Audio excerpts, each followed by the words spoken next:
बोलिए भारत माता की, भारत माता की। आज जोगढ़ की कन्या छात्रावास में स्कूल में वार्षिक उत्सव के से शानदार कार्यक्रम में मंच पर उपस्थित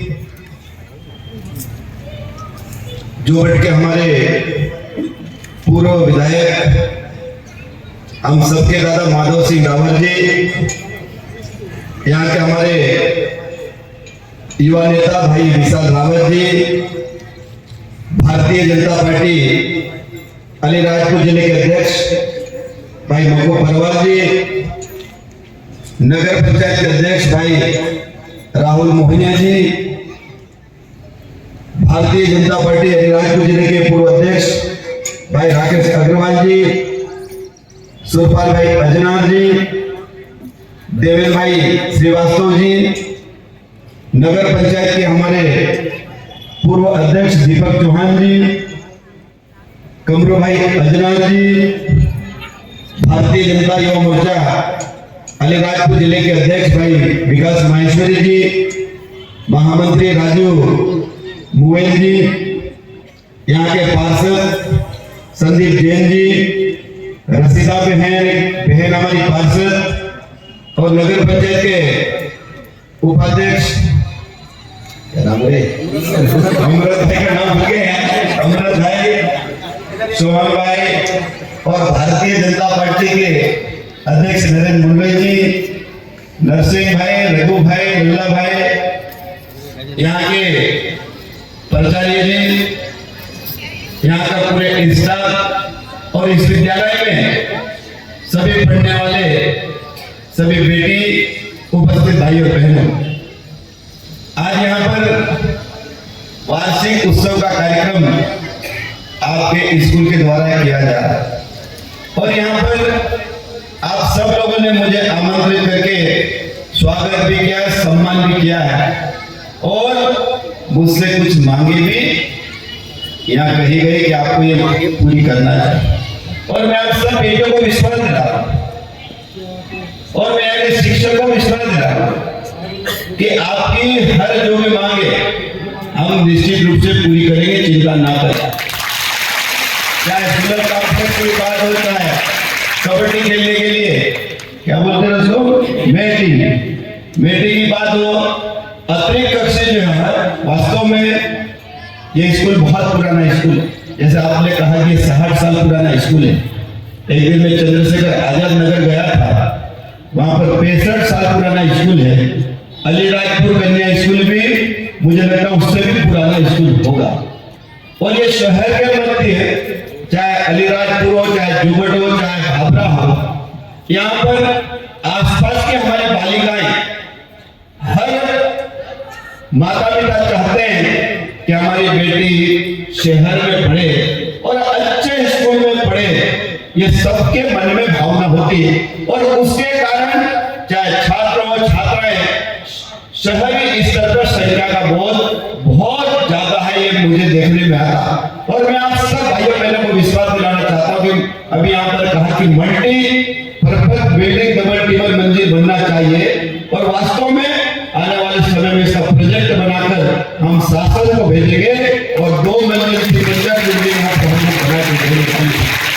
लेकिन मैं सब बेटों से कहना चाहता हूँ, सरकार आपको सब सुविधा दी, चिंता ना, सब सुविधा दी। यहाँ पर हमारे शिक्षक भाई बहन बैठे हैं, जब आप और हम पढ़ते थे उस समय आज जितनी सुविधा उतनी सुविधा नहीं मिलती थी ना।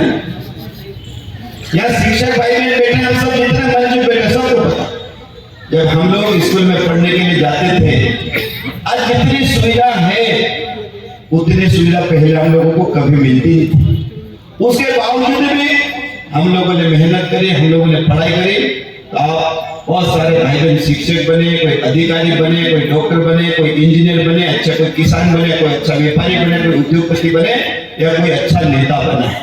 और आज सब कुछ सुविधा होने के बाद भी मैं देखता हूँ हमारे जो बेटा बेटी है, नंबर अच्छे रहे कोई बात नहीं, अच्छे नंबर से पास होने वाली बेटियां हैं, लेकिन जिस तरीके से सुविधा मिल रही है उसके कारण हमारे बेटा और अच्छी पढ़ाई करना चाहिए, खूब मेहनत करो। आज कितनी अच्छी सुविधा, मतलब पहली से 8वीं तक जो बच्चे पढ़ने जाते हैं उनके लिए सरकार की तरफ से 2-2 जोड़ी कपड़े की देते कि नहीं बताओ, 2-2 ड्रेस देने का कानून हमने बनाया। पहले बेटे को मिलते थे, बेटों को कपड़े नहीं मिलते थे। हमने कहा कि नहीं, बेटे को कपड़े मिलते तो बेटों को भी देना चाहिए। आज बेटों को भी मिलता, बेटे को भी मिलते, आज किताबें निःशुल्क, और पहली से 8वीं तक जो बेटा बेटी पढ़ते को खाने के लिए भोजन की व्यवस्था की। और जब 9वीं में हमारी बेटी बाहर से आती है, 6वीं में जब बेटी बाहर से आती है, उनको साइकिल की भी व्यवस्था है, साइकिलों की भी व्यवस्था है, छात्रावासों की व्यवस्था है, आश्रमों की व्यवस्था है, अच्छी व्यवस्थाएं सरकार कर रही। और जब आप यहाँ 11वीं और 12वीं में बेटियां हॉस्टल में पढ़ती है, हॉस्टल में जगह नहीं मिलती है, उनको आवास का पैसा मिलता है कि नहीं मिलता? आवास का पैसा मिलता है कि नहीं मिलता?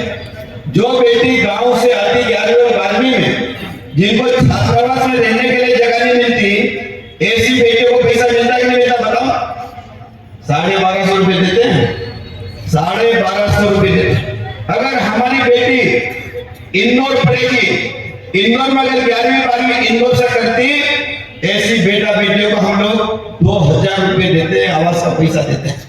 कहने का मतलब ये कि सरकार बेटों को पढ़ने के लिए, बेटों को पढ़ने के लिए एक नहीं अनेक योजना, यहाँ हमारे बेटे हुई लाडली लक्ष्मी बेटियां हैं नहीं? आप बताओ कितने बेटियां लाडली बेटी लक्ष्मी बेटियां हैं? कितने हाथ खड़े करके बताओ। अरे बड़ी संख्या में यहाँ देखो, जरा ताली बजाओ। लाडली लक्ष्मी योजना इतनी बेटियां, और पूरे अलीराजपुर में 44,000 बेटियां हैं। लाडली लक्ष्मी में 44,000 बेटियां हैं। और ये जो बेटी 5वीं पास होती है पैसा मिलता है, 9वीं पास होगी तो मिलेगा, 12वीं पास होगी तो मिलेगा। और जब बेटी कॉलेज पूरा करके उसकी जब शादी होगी तो उसको 1,18,000 रुपए देने का कानून भी हम लोगों ने बनाया। ये कानून हमने बनाया, और इसीलिए मैं बेटे से कहना चाहता हूं कि सरकार अच्छा कर रही है तो हमारी भी जिम्मेदारी है कि आप खूब मेहनत करो। और मैं तो आप बेटे से कहना चाहता हूं कि आप लक्ष्य तय करो, आप लक्ष्य तय करो कि मुझे ये बनना है, मुझे ये बनना है, मुझे आगे बढ़ना है, आगे जाना है। अगर हमारी बेटियां तय कर ले तो उस बेटी को आगे बढ़ने से कोई रोक सकता है क्या? बताओ, कोई रोक सकता है क्या? कोई रोक नहीं सकता। और अलीराजपुर जिले में हमारी कई बेटियां हैं, आज डॉक्टर बनी है, कई बेटियां इंजीनियर बनी है, कई बेटियां अधिकारी बने, कई बेटियां हमारी डिप्टी कलेक्टर बनी, कई बेटियां हमारी कलेक्टर भी बनी है। लेकिन आवश्यकता यह है कि जो बैठ के हमारे इस स्कूल की बेटियां भी अच्छे डॉक्टर बने, अच्छे इंजीनियर बने, अच्छे अधिकारी बने। बनना चाहिए कि बनना चाहिए? बताओ। और मैं सब बेटियों से कहना चाहता हूं कि अगर आप डॉक्टर बनना चाहती हो, अगर 12वीं पास होने के बाद आपने अगर मेडिकल टेस्ट परीक्षा दी और उसके बाद हमारी बेटी डॉक्टर बनने के लिए मेडिकल टेस्ट में पास हो जाएगी, तो आपको मालूम है कि आपकी पूरी फीस कौन भरता है? मालूम है? डॉक्टर जो बेटी बनना चाहती है, बेटा डॉक्टर बनना चाहता है, उसकी फीस कौन भरता है? पता है आपको? सरकार भरती है। एक डॉक्टर बनने के लिए कितना पैसा लगता है पता है आपको? कितना पैसा लगता है, कितनी फीस लगती है पता है आपको? 80 लाख रुपए लगती है। कितना लगता है? 80 लाख रुपए फीस लगती है।